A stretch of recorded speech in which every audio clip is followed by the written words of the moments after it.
混账东西，给我出去！放屁！皇后娘娘息怒了！皇后娘娘饶命啊！皇后娘娘！皇后娘娘饶命啊！皇后娘娘息怒了，奴婢乃去内务府定了修补好。修补好了。祝和风乃一品凤娘，刺绣界第一人。如今祝和风仙逝，世上从此便再无一品凤娘。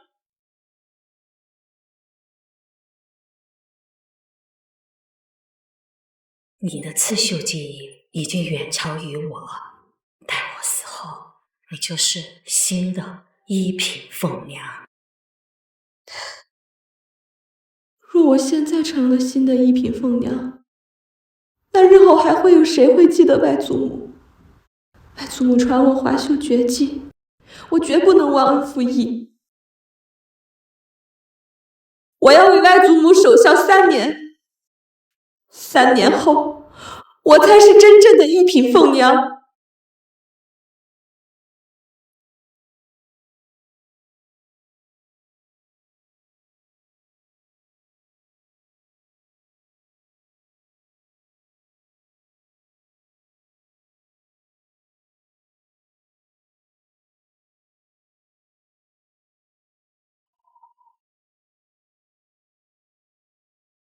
小姐，沈将军来了。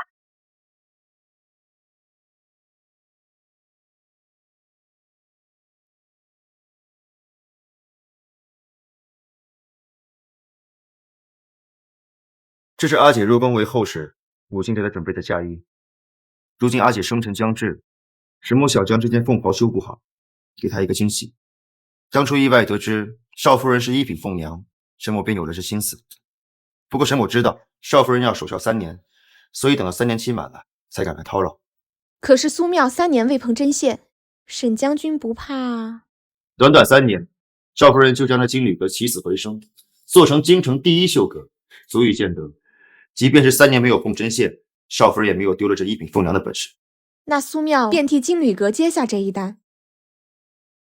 那沈某便告辞了。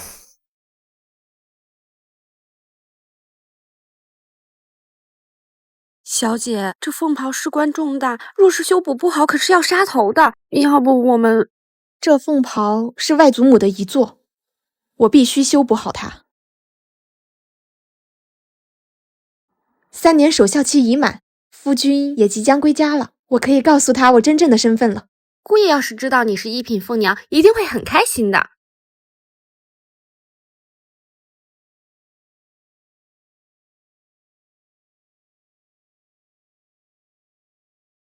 姑爷怎么提前回来了？夫君，苏淼，我已与金兆尹千金叶仙儿私定终身，我要娶她为妻。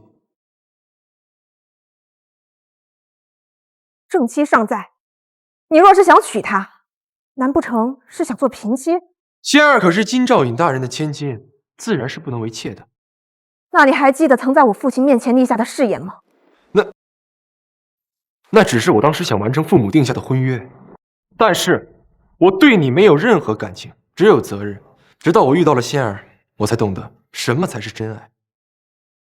真爱？那我要是不成全了你们，我岂不成了棒打鸳鸯的恶人了？你知道就好。不过你放心，仙儿进府不会影响你的地位，我还会让她帮你打理金缕阁。仙儿在刺绣方面颇有造诣，你也能轻松些。是呀，以后你就能端起内宅，不用再去抛头露面了。那我还应该谢谢他了，谢谢他霸占了我的夫君，还霸占了我一手经营的金缕阁。你金缕阁的掌权人自然是能者居之。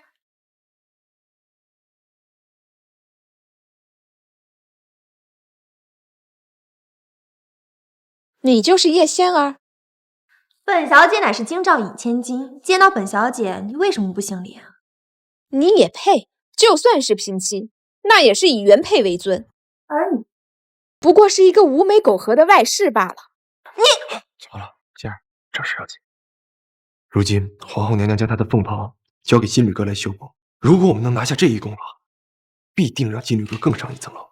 当务之急是要拿回金缕阁。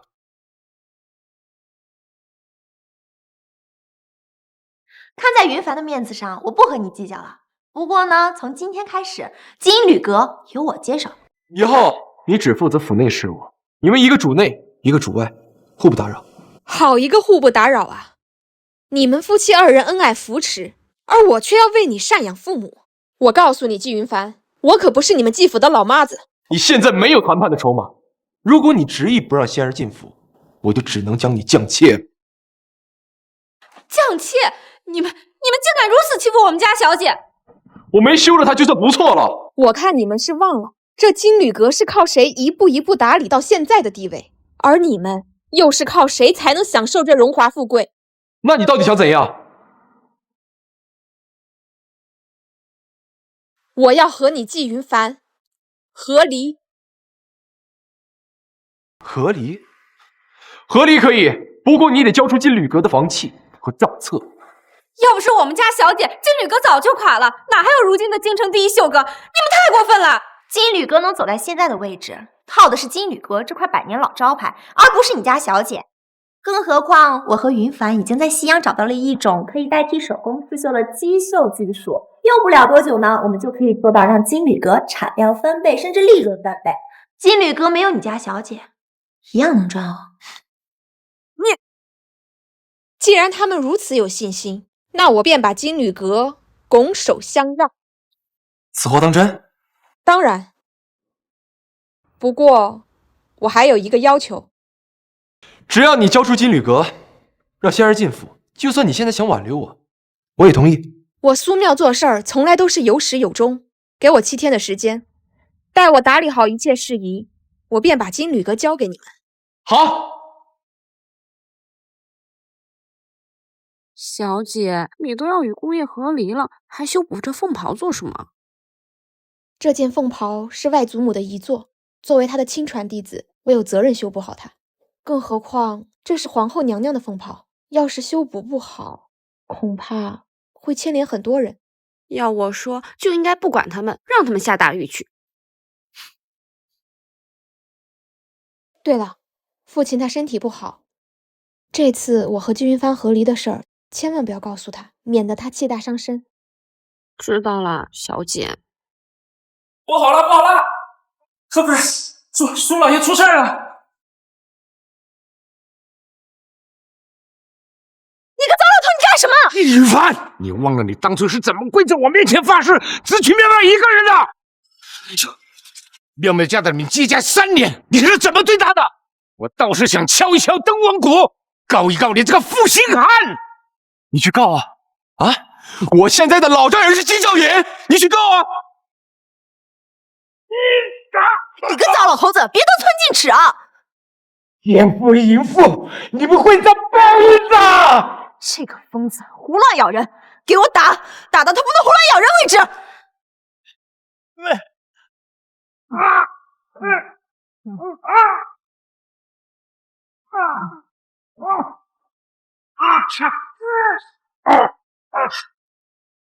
住手！爹，你没事吧？我没事，爹就是担心你呀。我起来了。苏妙，管好你家这个老不死的，别再放他出来乱咬人。嘴巴放干净点。嘿，仙儿，你没事吧？仙儿，你竟然敢打我！好啊，既然现在已经闹到这种地步了，我看也不必等到那7日后了。你现在就把金旅阁的地契和账本全都交出来，咱们趁早和离。我本想着与你好聚好散，没想到你们俩不依不饶。你今日故意把和离的消息透露给我爹，为的就是让我早日交出金旅阁吧？反正迟早都是要交出来的，早晚都一样，也不必等到那7日后了。原本想着修补好了凤袍再离开，既如此，那也没必要再留情面了。好，明日金旅阁带上你的和离书，我苏妙恭候客。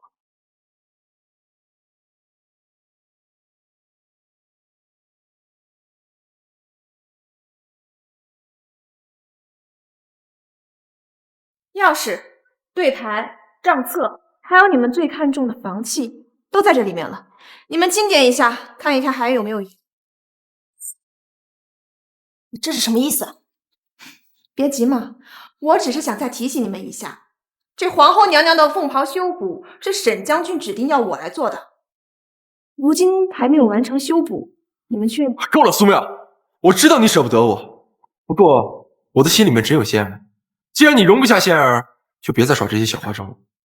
而且据我所知，这3年来你没碰过任何针线，还说沈将军指定你来修补凤袍，可能吗？更何况我有从西洋引进的机绣技术，再难的刺绣可都难不倒他。这些自然就不用你来操心了。那便是我多虑了。隔离书。少夫人，少夫人，少夫人，谁要是舍不得，就跟他一起滚！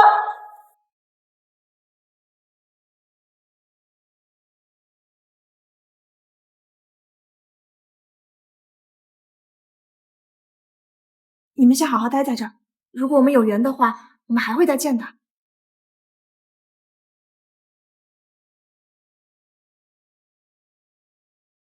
少夫人，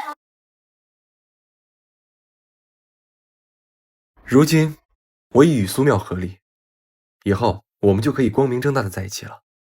你就放心吧，等明日献上凤袍，讨了皇后娘娘的欢心，那金缕阁可就不是京城第一秀阁了，而是天下第一秀阁，地位不输曾经的一品凤娘。少爷，少夫人不好了，皇后娘娘的凤袍出问题了。我就说那是好端端的，苏妙为什么要提起凤袍？肯定是他搞的鬼。明日就要进宫了，现在出了问题，他可真是狠毒的心呢。仙儿，你先去绣房看看有没有什么补救的方法。好。怎么办？这可是要掉脑袋的，这可是一品凤娘所做，谁都救不了。要是皇后娘娘怪罪下来，我们谁都出不了。都让开，都让开！到底怎么回事？少奶奶，我们也不敢妄自定夺，您还是亲自看看吧。这不是没什么问题吗？不就是一个小小的线头吗？也值得你们这么大惊小怪。不要！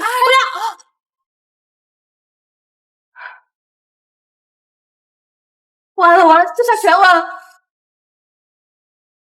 完了，这下全完了！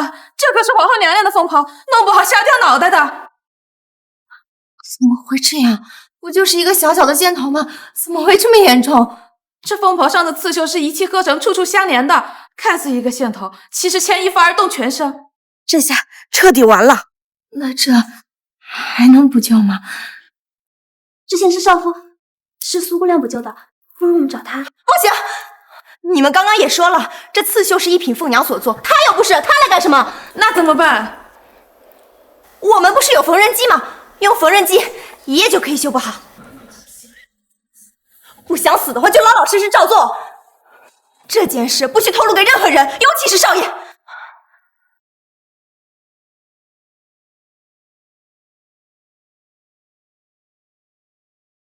仙儿，你确定凤袍没有问题了吗？你就放心吧，昨晚就已经解决了。仙儿，没有你，我真的不知道该怎么办了。你知道就应该早点娶我进门嘛。我还是第一次来宫里，原来长这样啊，确实很气派。这皇宫我都来了许多次了，早就看腻了。是吗？叶姑娘真是好福气呀，竟然连皇宫都入不了你的眼了。你怎么会在这里？你们都能在这儿，我为何不能？我们是以金缕阁的主事人进宫献凤袍的，而你现在已经不是金缕阁的人了，你是怎么混进来的？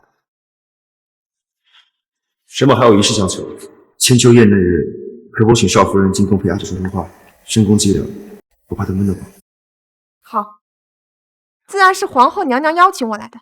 就你，一介无名之辈，竟也妄想攀附皇后娘娘，你莫不是想来抢了修补凤袍的功劳，好让云帆回心转意吧？仙儿，你放心，我是不会和一个下堂妻附和的。信不信由你们。不过，据说皇后娘娘十分喜爱华绣，对华绣也颇有研究。要是凤袍修补不好，皇后娘娘……苏妙，你与其拿皇后娘娘来吓唬我们，不如早点认清现实。你现在既不是季家的少夫人，也不是金缕阁的人，无论荣辱，都与你无关。那自然是最好了。皇后娘娘驾到！仙儿，正事要紧，我们不与他多说。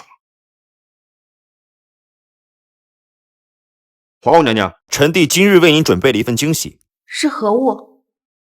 接下来就由金缕阁阁主为皇后娘娘揭晓。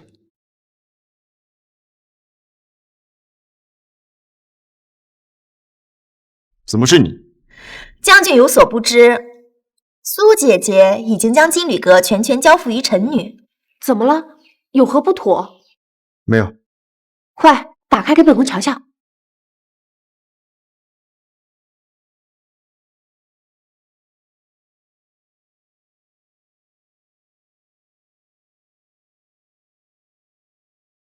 不好了，居然真的不好了！母亲，女儿总算是对得起您的在天之灵了。快把凤袍展开，给本宫仔细瞧瞧。我可是听说这凤袍是一品凤娘所绣，自从祝和风大师仙逝，可再也没有听说过其他一品凤娘了。这金缕阁竟有如此能人，竟能修补一品凤娘的绣作。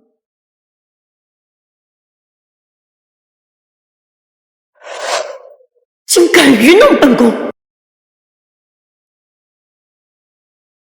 叶姑娘年纪轻轻就对刺绣有如此造诣，实在是难得呀。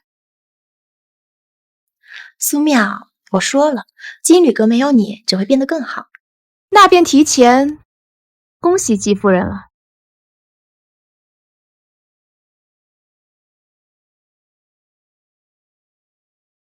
这凤袍是谁绣的？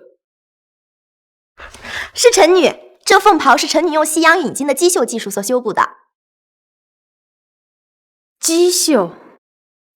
现在全京城的对夫人都在这儿，咱们可以借机宣传一下咱们金缕阁的机绣技术。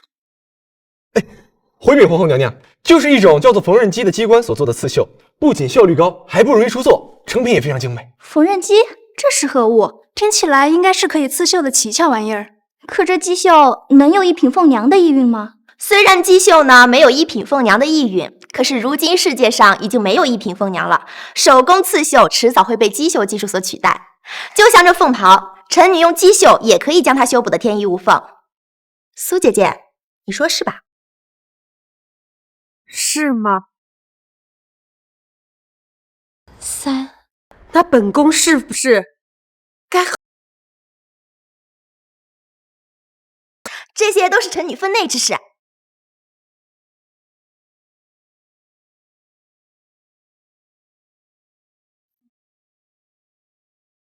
混账东西！皇后娘娘，睁大你的狗眼看看，凤凰断锦！你是要了本宫的命吗？你是要了本宫的命吗？臣女不敢啊！还先进的西洋技术，刺绣那是老祖宗留下来的，你那洋人玩意儿也配沾染？你损坏了本宫的凤袍，罪该万死！来人，拨出去，杖毙！皇后娘娘，我们错了，我们不是故意的。皇后娘娘，皇后娘娘，草民不是故意的。皇后娘娘，毁坏凤袍的另有其人，是苏。皇后娘娘，民女有罪。苏妙，此事与你有何干系？这件凤袍原是沈将军交由民女修补的。什么？民女曾是金缕阁的主事人，5日前与金缕阁的少东家季云凡和离，才没有修补凤袍的机会。既然这凤袍不是你补的，那你有何罪之有？回皇后娘娘，虽然凤袍不是由民女所修补，但她遭此一难，也是因为民女没有履行对沈将军的诺言，所以民女难逃其责。还请娘娘给民女一个机会，重新修补凤袍。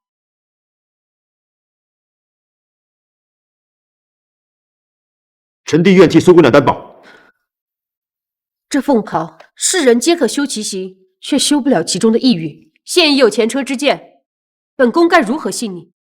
若是民女修补不好，任凭娘娘处置。好，本宫就给你这次机会。这个蠢货竟然自寻死路！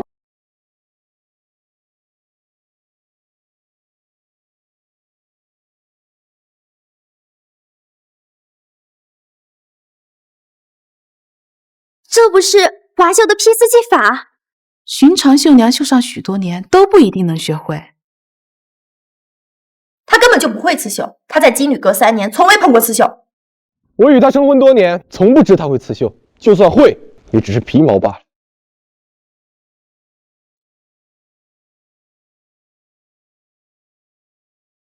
这手法我只在曾经的一品凤娘祝和风身上见到过。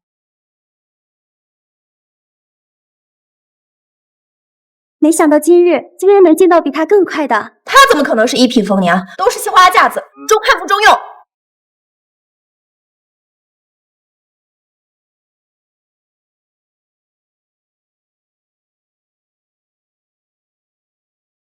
这与姬绣修补的有何不同？根本就没有一品凤娘的意蕴，简直是自寻死路。皇后娘娘，民女冒犯了。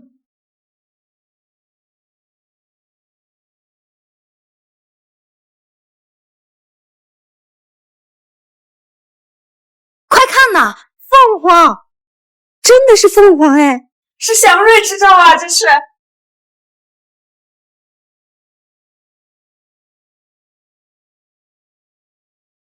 真的是百鸟朝凤，这可是百年难遇的奇观呢！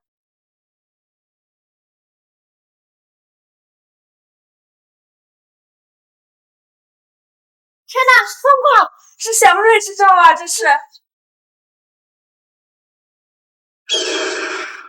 百鸟朝凤，古时君主盛名，天下依附才有此奇景。朕娶了一位好皇后啊！皇上许久未去看皇后娘娘了，那也该去看看了。真是天佑我大周，国祚绵长，山河永固啊！不可能，这不可能啊！皇后娘娘千秋宴出现此景，此乃天降祥瑞，愿皇后娘娘凤体安康，千岁千岁千千岁！皇后娘娘千岁千岁千岁千岁！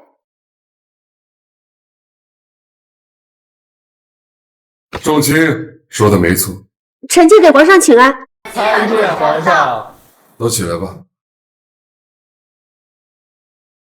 这凤袍破损多年，多亏了苏姑娘替本宫修补。苏姑娘的绣技当属大周绣娘第1人。来人，赏！苏妙谢皇后娘娘。皇后娘娘金口玉言，那苏妙以后就是刺绣界第1人啊！绣品能有如此意蕴，只有一品凤娘才可以做到。说不定苏姑娘还真是一品凤娘。我是不是真的做错了？臣女不服。是。请皇上、皇后娘娘做个见证，臣女要和苏妙来一场公平的比试。你拿什么和我比？若是我输了，金缕阁甘愿退出京城第1绣阁的位置。可如果你输了，这辈子不许再碰刺绣。叶先生，你疯了！怎么，苏妙？放肆！虽然苏姑娘将功补过，修好了本宫的凤袍，但是你的罪过，本宫还尚未追究。臣女并非想要逃脱罪责，只是想向皇后娘娘证明，姬绣不输手工刺绣。还请皇后娘娘给臣女一次机会。你，皇后娘娘不必为难，若只是完成了凤袍的修补，便担了这刺绣第1人的名号，恐怕难以负重。苏妙愿意参加比试，只要皇上和本宫认可，就无人再敢智慧。承蒙皇后娘娘厚爱，苏妙不胜感激。不过她既不忿，我也想让她输得心服口服。朕倒觉得这比试有意思。既然皇上有兴致，那就如了皇上的愿吧。小姐，皇后娘娘都站您这边，您为何还要答应？我想开一间属于我自己的绣坊，如今万事俱备，只差把绣坊的名声打出去了。这送上门的机会，我怎么能不要呢？既然今日是皇后的千秋宴，那便让以皇后动心、开心为题。既然要让皇后动心，那就要揣摩皇后的喜好。皇后喜欢什么呢？皇后娘娘如此在意百鸟朝凤，定是喜欢凤凰。如就绣一幅凤穿牡丹。苏妙，我劝你还是放弃吧。不管是速度还是精细程度，你都比不过这缝纫机。我劝你啊，还是别自取其辱了。季大公子，你说话如此不中听，真是白长了一张嘴。好，苏妙，你会后悔。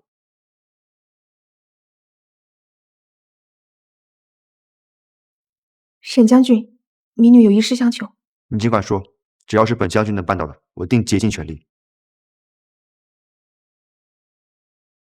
这就是那机关，看起来确实十分精妙，叫什么缝纫机？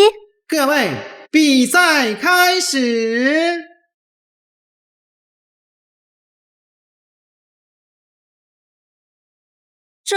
这机关也太灵巧了吧！是啊，你们快看，叶姑娘的刺绣速度好快，居然还能做出花瓣渐变的层次感，这跟手工绣的根本不相上下啊！而且速度比手工还快。看来叶姑娘所言非虚，这机绣确实可以替代手工刺绣了。你们看，虽然叶姑娘的刺绣也很精美，但始终有些呆板，不如一针一线刻画的灵动。意蕴这种东西，还是要看绣娘的悟性的，不然的话，一品凤娘也不会如此稀少的。一品凤娘，你也配？我倒是要看看，等下绣不烂了，你还怎么绣？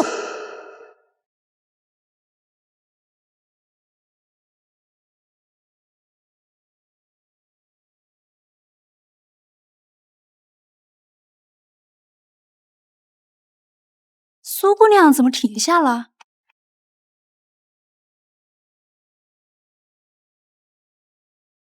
果然被撒了药。还好我早有准备，这药水可是我从西洋带回来的，这次看你怎么修补。叶姑娘留学回来，接受过了先进的教育，学的就是这些小伎俩。你在说什么？我听不懂。你敢说这绣布与你无关吗？这布料可是皇后娘娘准备的，你要是觉得有问题，那便是质疑皇后娘娘不公。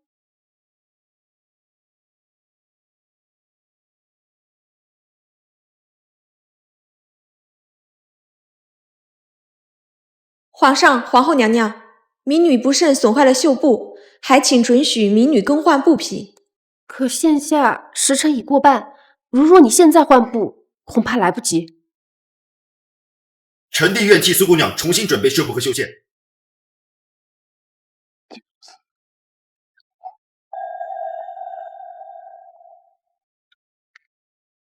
所有东西都是本将军亲自准备的，苏姑娘放心使用。谢谢将军。我已经快要绣完了，不知道苏姐姐还能赶得上吗？那便再等等看。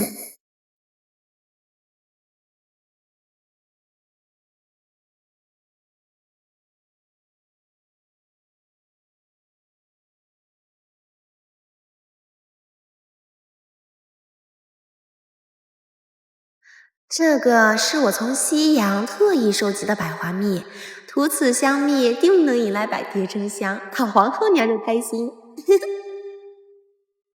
皇上、皇后娘娘，臣女的作品已经完成了。那便再等等苏姑娘吧。苏妙呀，苏妙，这次我一定让你滚出绣界。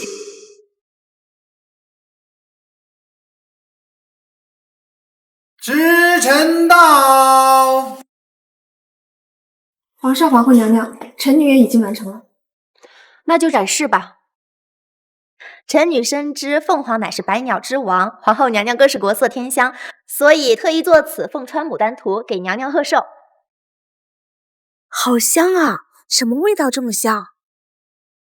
快看，是蝴蝶！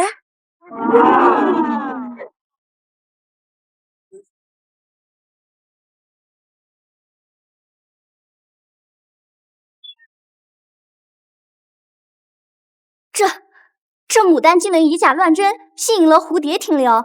这下看来叶姑娘赢定了。好一个国色天香，果然如皇后一样大方端庄。不错，今日前有百鸟朝凤，后有百蝶争香，皆是好兆头。赏。谢谢皇后娘娘。这么短的时间里，苏姑娘能完成吗？就算完成了，估计也十分粗糙。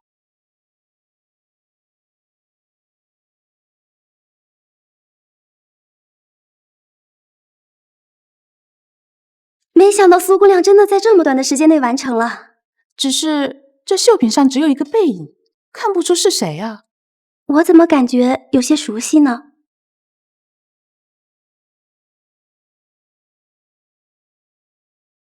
混账！什么当差的？皇上，皇后娘娘饶命啊！为了对付我，还真是用心良苦。皇上，公奴才办事不力，连累了苏姑娘。臣恳请皇上再给一次机会，让苏姑娘重新比试。将军说笑了，若是重新比试，等苏妙绣完，也要到明日早朝了。难道我们要所有人都陪她再耗一晚上吗？香玉啊，不是这么给苏姑娘机会，是今日在此事上实在是耽误的太久了。或许这就是天意，手工刺绣因其花费的时间长，所以更容易出现变故。这也许就是老天爷的选择吧。谁说我不能继续比试了？皇上出的题目是要让皇后娘娘动心，只要我能让皇后动心便可。绣面已经弄脏，你是不是还觉得这些能讨皇后娘娘的欢心？这一面是脏了，但还有另一面。你什么意思？竟然是华绣绝技双面全一绣，能掌握这份技巧的凤毛麟角。这莫不是朕的皇后？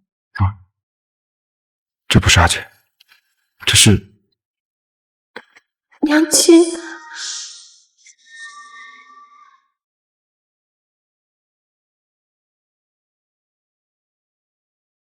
难道苏姑娘为了讨皇后娘娘欢心，绣了皇后娘娘本尊？这不是阿姐，这是……民女想请问将军，可还记得你母亲的长相？母亲去世时年纪还小，有关于她的记忆早已模糊。但是我听府里的人说，阿姐与母亲长得有9分相似。9分相似。对了，母亲的眼角还多了一颗痣。看来这把是赌对了。苏妙，你难道不知道宫里有西洋画师吗？你觉得绣一幅皇后娘娘的画像会讨皇后娘娘的开心吗？你看皇后娘娘的神色，像是开心了吗？你没有让皇后娘娘开心，反而还惹哭了皇后娘娘，你罪该万死！闭嘴！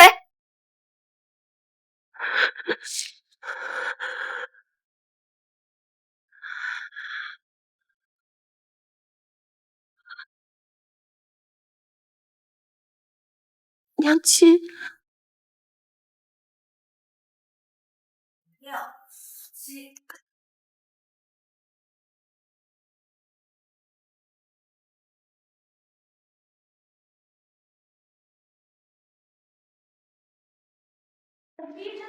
这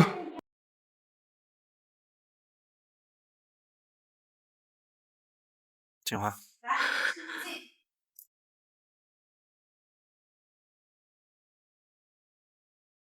娘亲。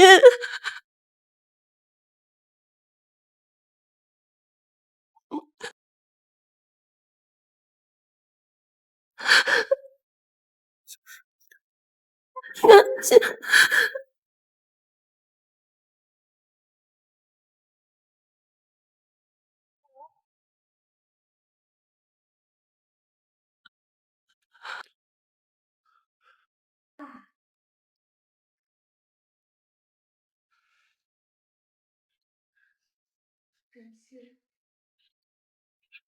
好，娘亲，阿哥好想你啊，娘亲。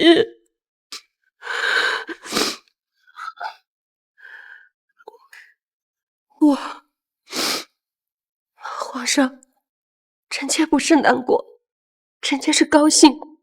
臣妾已经好久没有见到娘亲了，久到都快忘记娘亲长什么样了。苏妙，谢谢你。没想到这绣品居然有一品凤娘的意蕴，如此灵动，这才是刺绣的精髓，可不是靠一些小手段就能达成的。没想到苏姑娘真的是一品凤娘，货真价实的一品凤娘。我不信，苏妙怎么可能是一品凤娘？她明明不会刺绣。3年，你为何从来不曾跟我提起过你会刺绣？你要是跟我说你是一品凤娘，我……往日之事不可追。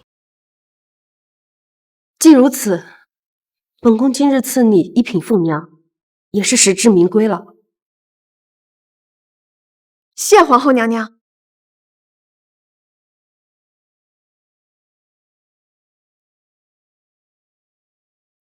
皇上，臣妾已经许久没有这么高兴了，都是苏姑娘的功劳，所以臣妾今日斗胆替苏姑娘求个恩典。繁华一梦，锦绣安宁。既然皇后赐予你荣光，那朕便封你为锦华县主，赏金100两，绸缎千匹。谢皇上隆恩。至于你们2人，今日本宫高兴，不追究你们的罪责。倘若日后再生事，休怪本宫无情。谢皇后娘娘。谢皇后娘娘。苏妙，苏妙，你给我站住！叶姑娘找本县主，所谓何事啊？今日之事，我不会就此认输。你能赢，不过是皇后娘娘偏袒你，是吗？那敢问叶姑娘，今日比试过程中，本县主的布料和丝线到底为何会出问题？我怎么会知道？你敢说都与你无关吗？那又如何？如果你真有我的把柄，早就告发我了，还用得着在这儿跟我对峙？没错，我是没有证据。不过，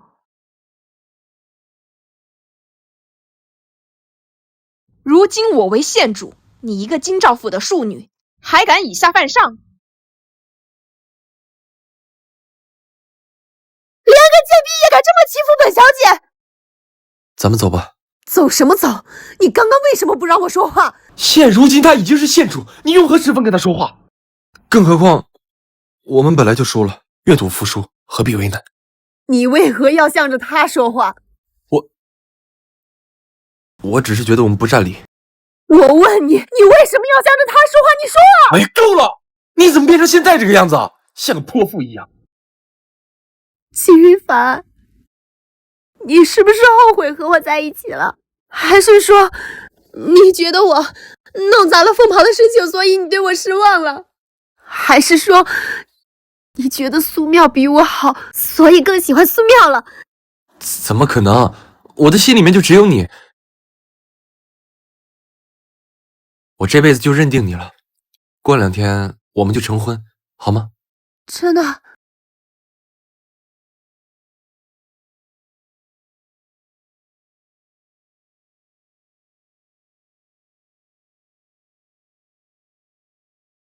小姐，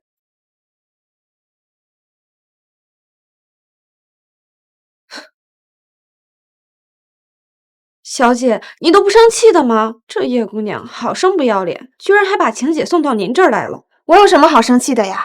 她原本就是想羞辱我、激怒我，好借我这股东风，让他们的婚礼更热闹。我要是真生气了，不是如了他们的愿了？那小姐是不是只要您不去，他们就没办法利用你了？你呀，还是太单纯了。别人将锋芒对准你的时候，其实也暴露了他自己的弱点。逃避不是办法，关键是要化被动为主动，扭转局势。小姐，你是不是有什么好点子了？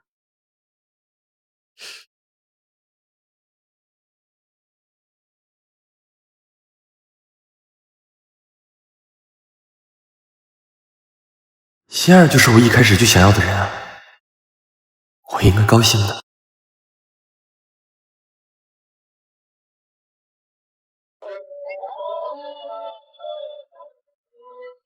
恭喜县主生意兴隆啊！恭喜恭喜！大家还是叫我苏老板吧，叫县主太生分了。那苏老板如今开了这1品楼，可别忘了我们这些从前金缕阁的老主顾啊！那是自然。今日1品楼开张，但凡是收到了请柬的老主顾，每人可获得1份我亲自绣的绣品。若是新主顾也不必担心，进店前100名照样也有，先到先得。苏老板可是给皇后娘娘修补过凤袍的人，又是1品凤娘，1品凤娘的绣品可是能当传家宝的，价值不菲啊！那还等什么呀？我先进去了，走。小姐，你可真厉害！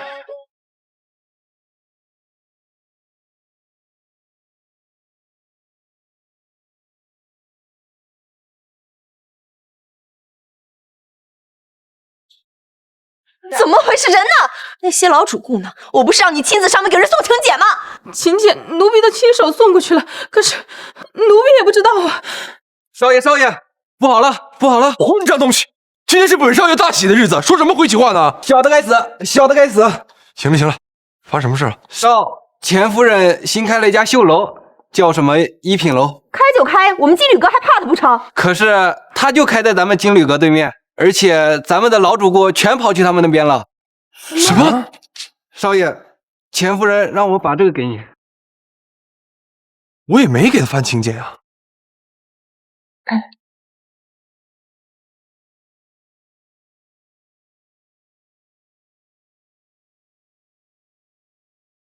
他什么意思？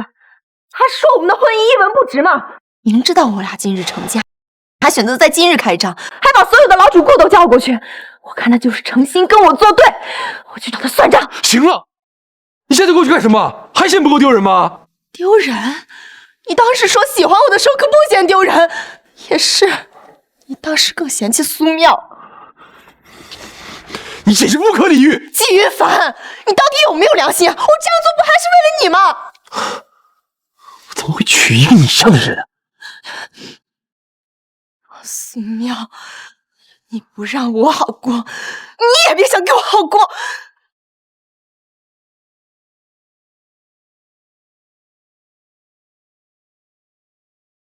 从今天开始，所有人放下手中的绣品，学习手推绣。什么手推绣啊？大家不是一直学的手工刺绣吗？是呀是呀，学了那么多年，现在要放弃吗？行了行了，如今我才是名正言顺的金旅阁女主人，你们学也得学，不学就给我滚蛋！如果说这个月的入账比不过一品楼，你们也给我滚蛋！啊，这怎么用啊？大家谁不是从小学的刺绣啊？为了保养手，付出了多少心血？就为了皮肤光滑，刺绣的时候不会勾丝。要是手上全是伤口，以后还怎么刺绣啊？这手推绣速度是快了，可这出来的东西又呆板又粗糙，毫无灵气。那还要我们这些绣娘干什么？是啊，咱们学了这么多年的刺绣，还有什么意义？随便什么人都能学刺绣了，那以后刺绣岂不是不值钱了？是呀是呀。要是少夫人在就好了，她肯定不会这样做的。干脆大家一起去一品楼吧。之前夫人说过，若她东山再起，愿意给姐妹一个安身之处。可以可以，那我们一起去吧。让我们一起去吧。人呢？这人呢？掌柜的呢？给我出来！少夫人，是您说的吗？若是不愿意学手推绣，便走人，所以绣娘们都到对面去了。那他们的卖身契呢？钱少夫人挑选的都是有天赋的绣娘，并非在牙行选的，所以没签卖身契。那你怎么不早说呀？我又不是来查账的，给我账本干什么？明儿个小的也要走了，这是金旅阁的钥匙和账簿，现在交还给少夫人。你也要去一品楼？滚！给我滚！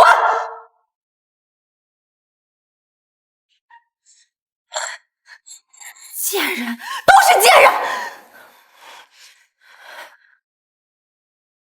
这是我们最新的产品，您看这边。小姐，他们生意真好啊！好什么？不过是沾了皇后的光罢了。苏妙，不知叶姑娘找我，哦不，季夫人有何要事？你抢了我金旅阁的绣娘跟掌柜，你还有脸问我何事？原来是因为这个呀。不过良禽择木而栖，他们这么做有什么不对吗？你怎么？你还想打我呀？需不需要我告诉你一下，殴打正二品县主是什么罪名？你仗势欺人啊！这是你自己找上门的。要我说呀，这只能是关门打狗。你好了，别闹了，你先回去。可是回去。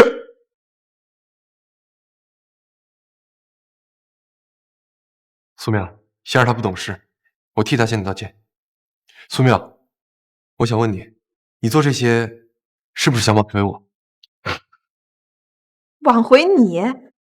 我们家小姐现在可是皇后娘娘亲封的一品凤娘，还是皇上亲封的县主，为何要挽回你？你若不是想挽回我，那为何你的一品楼要在我和贤儿成亲那日开张，还故意送一文钱来气我们？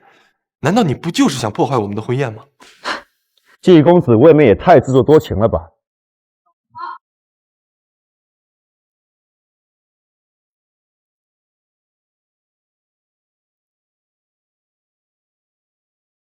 阁下是？本将军不过是剃了美髯，就认不出了吗？将军，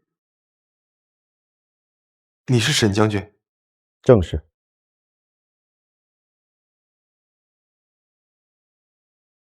这是我和苏妙的私事，将军插手不好吧？若季大公子还未与苏姑娘和离，本将军自然不好插手。可现在苏姑娘没有婚配，自然是窈窕淑女，君子好逑。虽千万人，吾往矣。可她也只是个二嫁女子，不至于……那又如何？二嫁不过是因为你不珍惜，现在自然有珍惜她的人来娶她。这斯人若彩虹，遇上方知有。你曾有幸见过彩虹，但未曾真正的欣赏她。现在又何必惺惺作态？我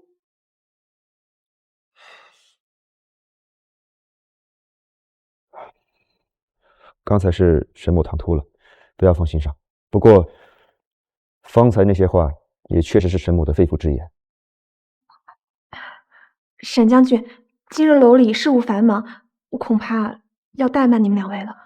那你忙，我们随便逛逛就行。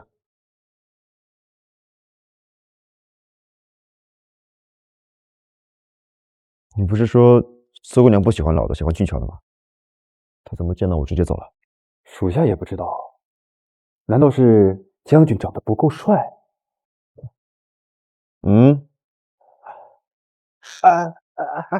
到底从哪打探来的消息啊？靠谱吗？属下听说上次有人给苏姑娘说媒，对方是一个50多岁官夫，苏姑娘亲口说的，喜欢头婚的俊俏小郎君，不喜欢太老太丑的。属下一字不差。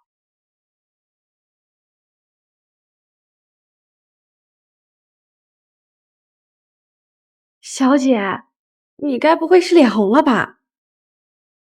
这要是你跟沈将军成了一对，那我岂不是你和沈将军的媒人了？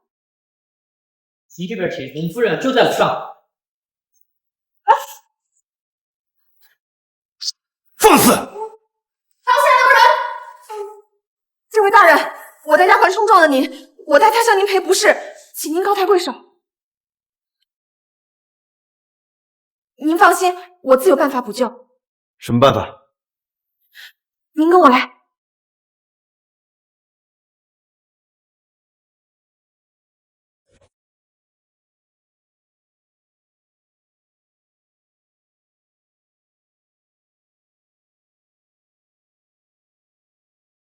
好了，在我袖口纹一条小金鱼，少夫人是在打趣我。怎么会呢？沈将军乃是当今皇后的胞弟，平定北疆的大功臣，皇上亲封的定北侯。我绣这条小金鱼，是希望大周能够年年有余，繁荣昌盛。你怎么就能够确定我是沈羌玉啊？传闻中沈将军身高8尺，喜着黑色。不过呢，单凭这些我还不能断定。我作为一名绣娘，对于衣料的材质级别是相当敏锐的。将军身上所穿的，非皇亲国戚不得使用。而且在当今世上，除了皇上和皇后，恐怕没有人敢这般直呼将军的名讳了。有趣，季少夫人果真名不虚传。别吓唬她了，起来吧。将军，小姐怕不是真的心动了吧？我以前可不见你这样。哎呀，你别胡说。哎，小姐。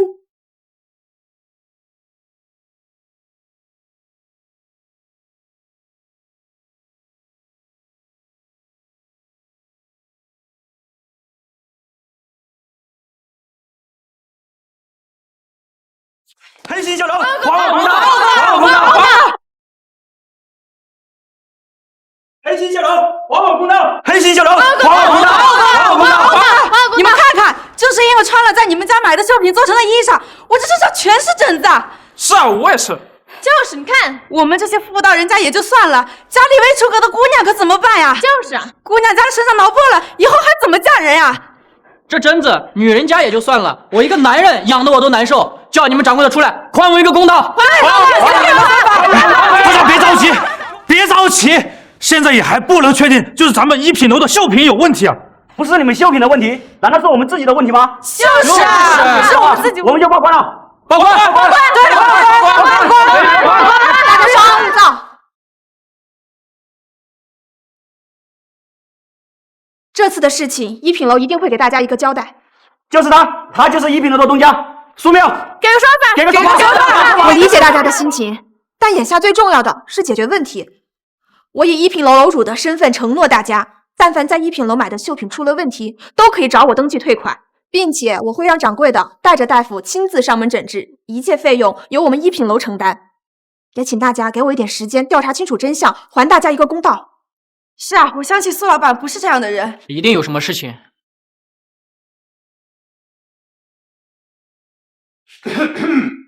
哎，大家可别被他忽悠了啊！青天大老爷来了，我们找青天大老爷要个说法。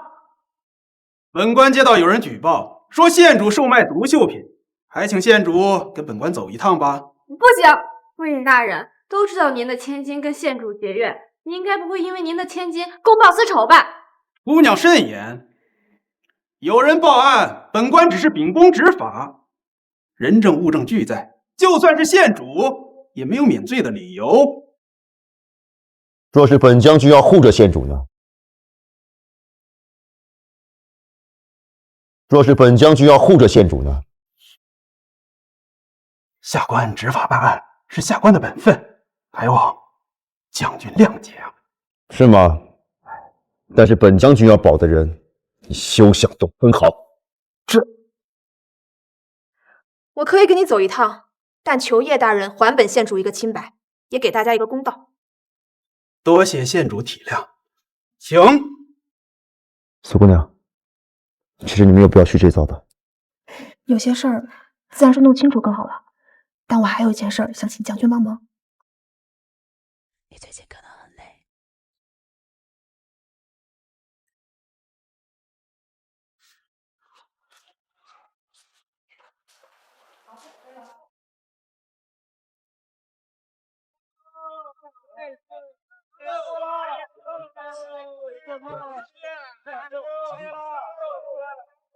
这是怎么回事？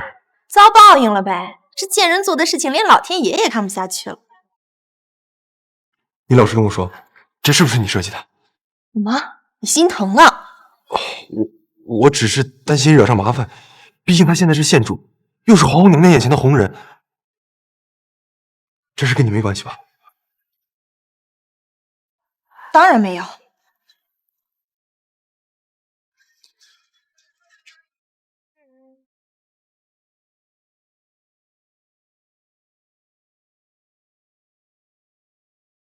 县主请吧。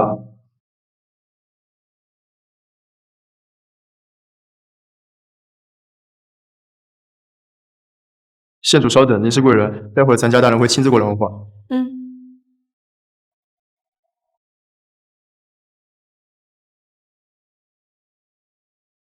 将军，你到底要带我去哪儿啊？这县主还在京兆尹等着我回去查案呢。查案？这不就带你去查吗？走，哎，慢点，慢点。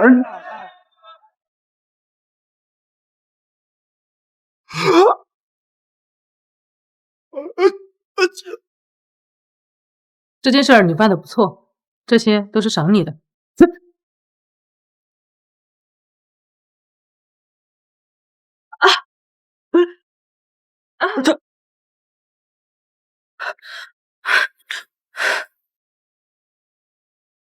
本将军似乎在哪儿见过你。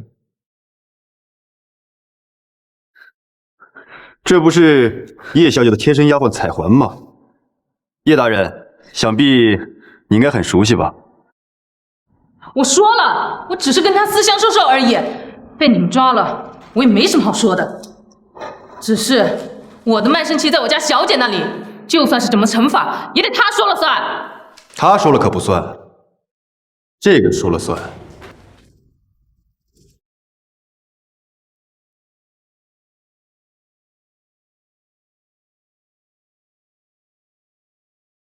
小的真没干坏事啊！你饶了我吧，饶了我吧！本将军没有这么多时间跟你废话，你要是不老实交代，去跟你的老乡赔罪去！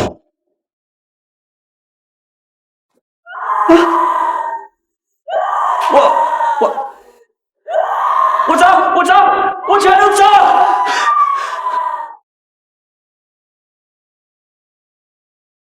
不好了，夫人，彩环被抓走了。什么？小姐，大人吩咐过，沈将军那边拖不了多久，小姐尽快。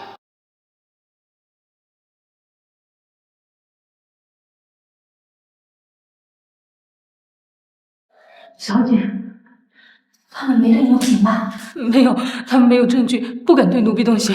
夫人，这是屈大人招了。那你有没有说我？奴婢从头到尾都没有供出小姐，咬死是奴婢和那人私相授受而已。那就好。小姐，奴婢对你是忠心耿耿，求求你一定要救救奴婢呀！放心，来，你把这个签了吧。小姐，我真的没有供出过你啊！先跟我说，你在这里不知道，那个人不重要，已经认罪了。如果一直追查下去的话，肯定能查到我头上，到最后不止你保不住，连我自己也保不住。到最后不止你保不住，连我自己也保不住。但如果你认罪了，这事就算结了，最多判个流放。到最后，我一定让我爹救你出来。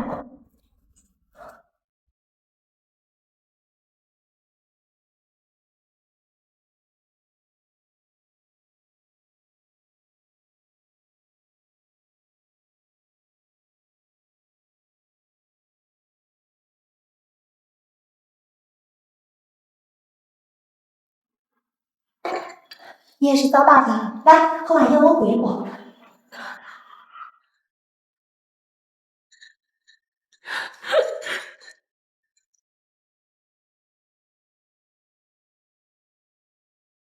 本将军已经喝完一盏茶了，叶大人，到底有何事，不妨直说。下官，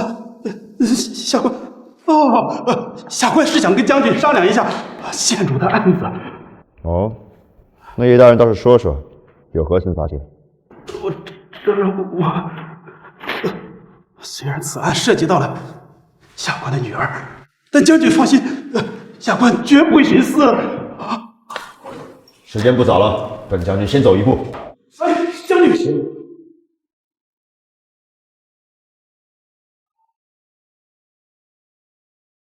开门。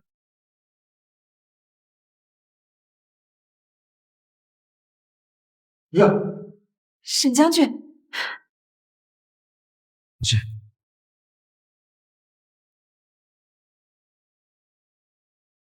沈将军前来，可是案情有了进展？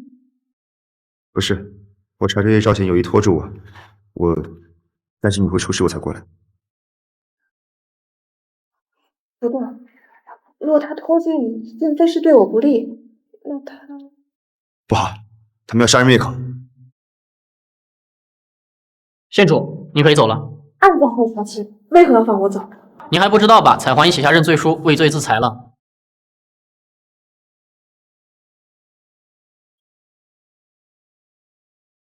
这位犯人呢？彩环的尸体已经被送去乱葬岗了。虽然早就猜到了是叶仙儿，但我没想到他竟然真的这么大胆，也这么心狠。此时从长计议，我先送你回去。此时从长计议，我先送你回去。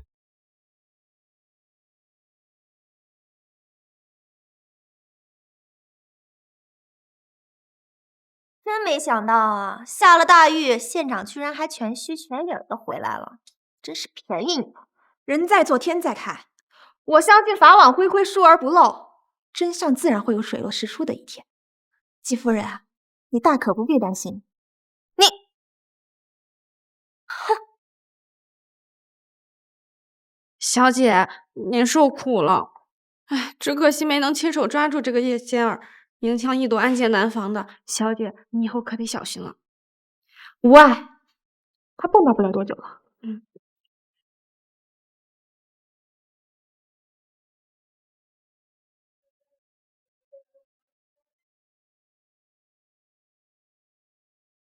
你们干什么？凭什么封我的爹？我爹可是京兆尹，你们问过他了吗？沈将军，季夫人，我早就说过，真相总会水落石出的。原来是你。哦，我知道了。苏妙，你该不会是为了报复我，故意勾搭上沈将军的吧？我告诉你，毒绣品的事情与我无关。就算你勾搭上了沈将军，也休想诬陷我。我何时说过是因为毒绣品的事儿了？本将军今日来是为另一桩案子。什么案子？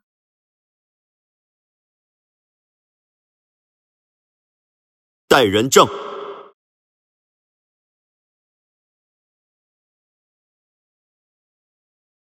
不知季夫人可还记得彩环？他明明已经死了。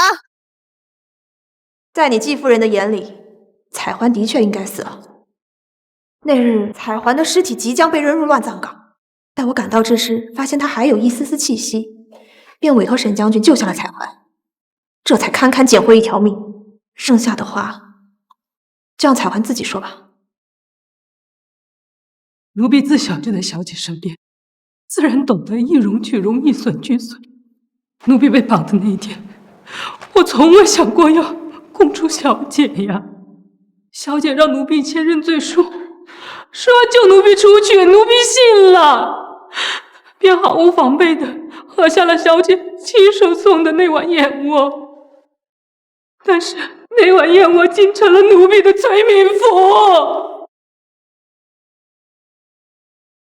不关我的事，是你自愿的，不关我的事，跟我没关系，跟我没关系，是你自己自愿的，跟我没关系。敢问叶大人，叶姑娘所犯之事，按我朝律律当如何判刑？按律当流放。爹，我不想被流放，我不想被流放，爹，救救我！叶姑娘还是自求多福吧。叶大人因渎职之罪，早已是自身难保。我求求你了，女儿不想被流放，爹，我求求你了，爹，女儿不想被流放，女儿不想被流放，爹，我求求你。我没有你这样的女儿，没有你这样的女儿。爹，爹，爹，爹！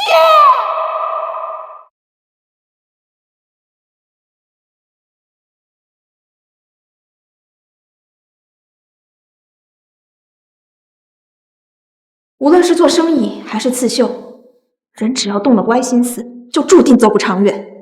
对了，我忘了告诉你，华绣一需要赋予其灵魂，而且创作费时费力，注定只能是艺术品，不会因为任何竞争而失去它的价值。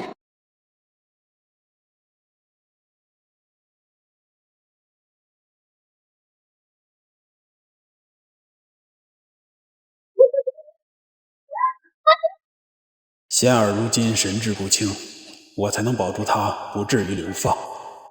以后仙儿就交给你照顾，若她有什么闪失，一定不会放过你的。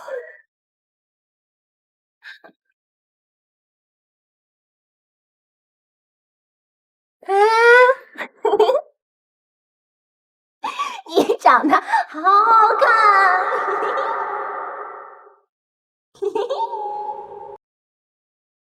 做了这么多缺德的事儿，惩罚居然只是关在家里，真是便宜他。他如今痴傻，流放呢确实不大合适。哦，对了，小姐，最近上门提亲的人倒是多了很多，只不过不是续弦，就是瞧上您的手艺，想要赚钱。在他们眼里啊，我不过是个合理过的女子罢了，能配上的呢，也就这些了，也就这些了。谁说的？我们家小姐这么厉害，又是皇上亲封的县主，就算王爷将军也嫁得。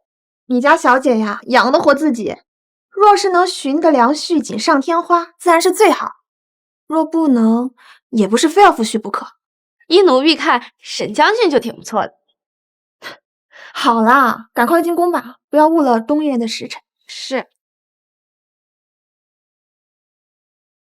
今日契丹王子也会来冬日宴。听说此次契丹进京是为和亲来的，不知道哪个倒霉公主会被嫁过去。就是，小姐，听起来跟契丹和亲不是什么好事儿，具体原因不得而知。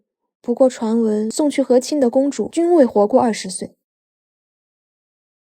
那小姐，你会不会……我不过是平民出身的区县主，更何况我还是2嫁之身，这种事儿怎么也不会轮到我的。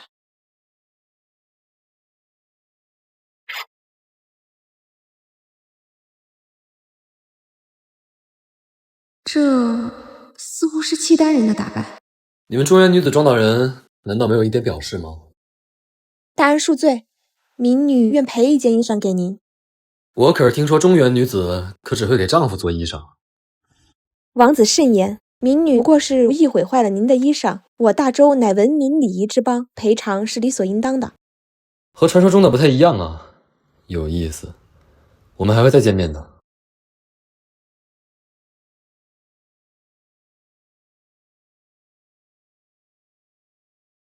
宣契丹王子觐见。契丹三王子耶律真参见陛下。免礼，赐座。谢陛下。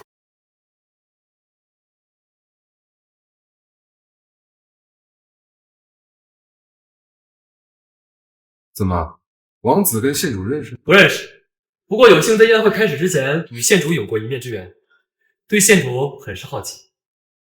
想必陛下也知道，小王本次前来，便是想向陛下请求与公主和亲，以结两国之好。小王一见苏姑娘就……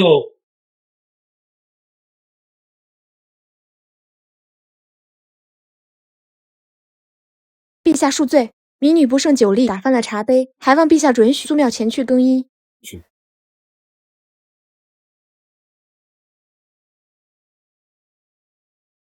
王子既然远道而来，不如尝尝我们大周的佳酿。来。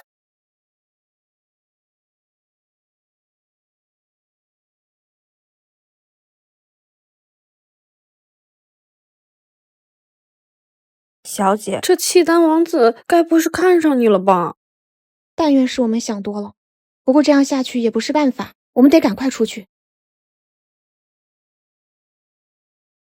苏姑娘，沈将军，有何要事？时间紧迫，我也不跟你绕弯子了。啊！我喜欢你，你愿意嫁给我吗？你愿意嫁给我吗？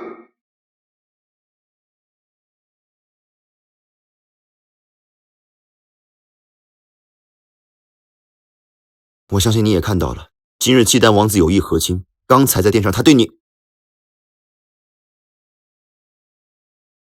沈将军，我对你的确有些好感，但仅此而已，远没有到可以托付终身的地步。我知道，我也想徐徐图之，但事出境迁，你若想留在大周，我是你最好的选择。就当是给本将军一个被你利用的机会吧。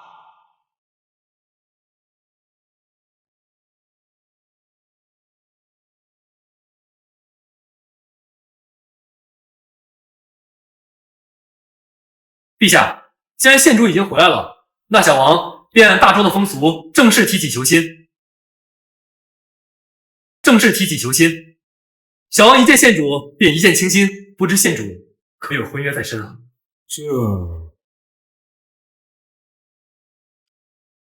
陛下，臣女没有婚约在身。那县主，但我早已心属一人。就当是给本将军一个被你利用的机会吧。若你不愿意，我嫁给你，我嫁给你。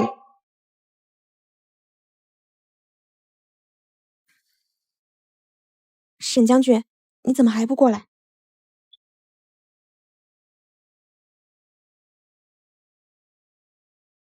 此玉佩乃我与将军的定情信物，还望陛下成全。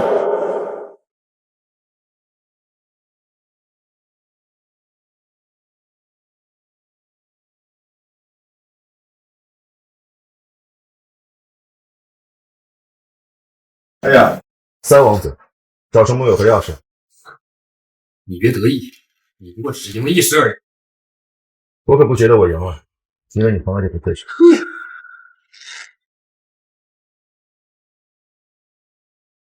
你不要以为你调查我的过往，故意制造相似的偶遇，我都看不出来。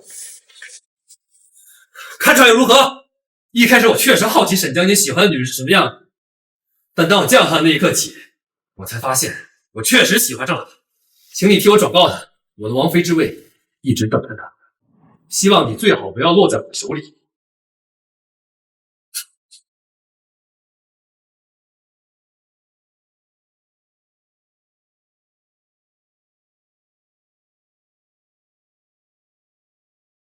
就是他，不仅拒绝了契丹王子的求亲，还以二嫁之身当众和沈将军定了亲。这叫什么事儿啊？怪不得看不上王媒婆介绍的那些人家呢，人家先妻儿高着呢。我跟你说呀，谁还敢乱说话？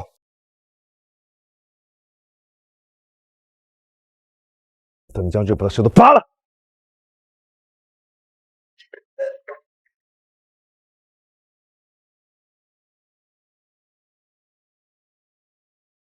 你知道吗？我以前总觉得没有任何人能够让任何人依靠的，那现在呢？现在也一样。不过好像偶尔可以躲个懒，有人靠一靠也不错。好像嫁给沈香玉过一辈子也没什么不好的。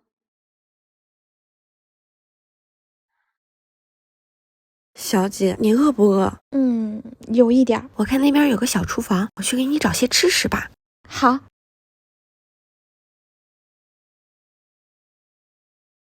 夫人，这是哪来的点心？这是哪来的点心？夫人，这是将军吩咐奴婢送过来的。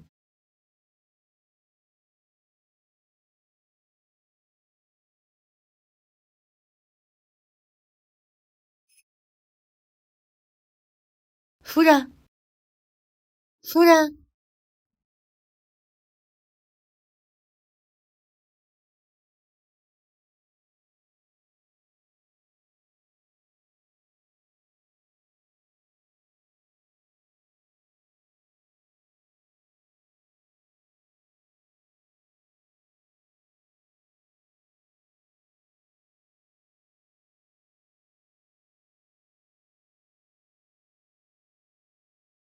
将军，不好了，我家小姐她不见了！什么？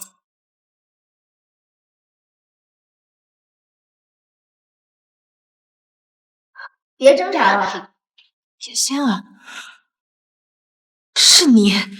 没想到吧？我没疯。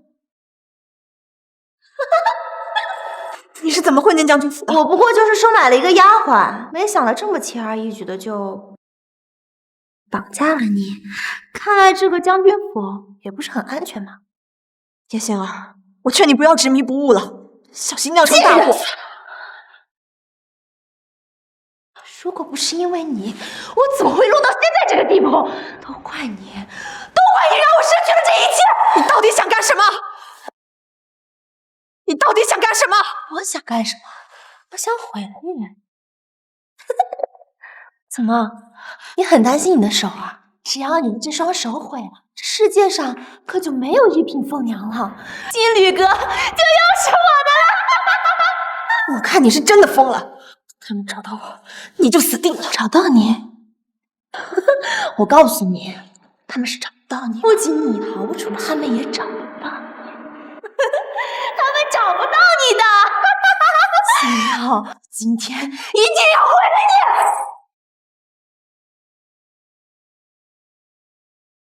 啊！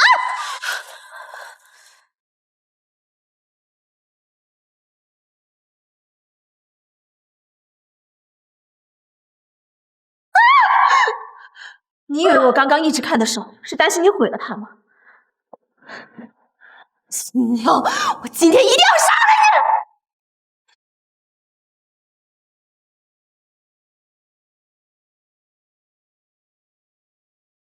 你！沈乔玉，你终于来了。怎么样？对不起。我来晚了。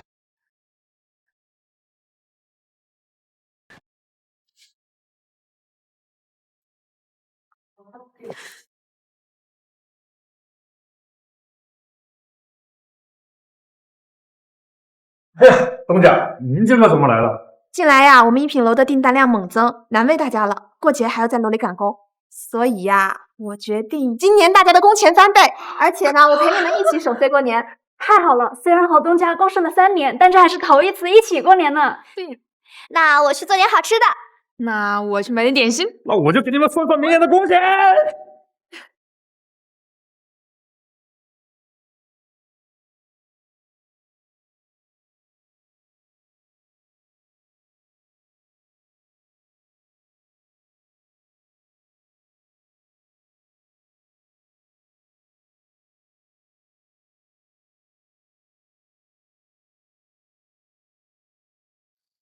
想什么呢？你呢？你在想什么？我想你，岁岁长安于，年年皆胜意，岁岁年年，万喜万般意。那我想你，岁岁无虞，长安长安。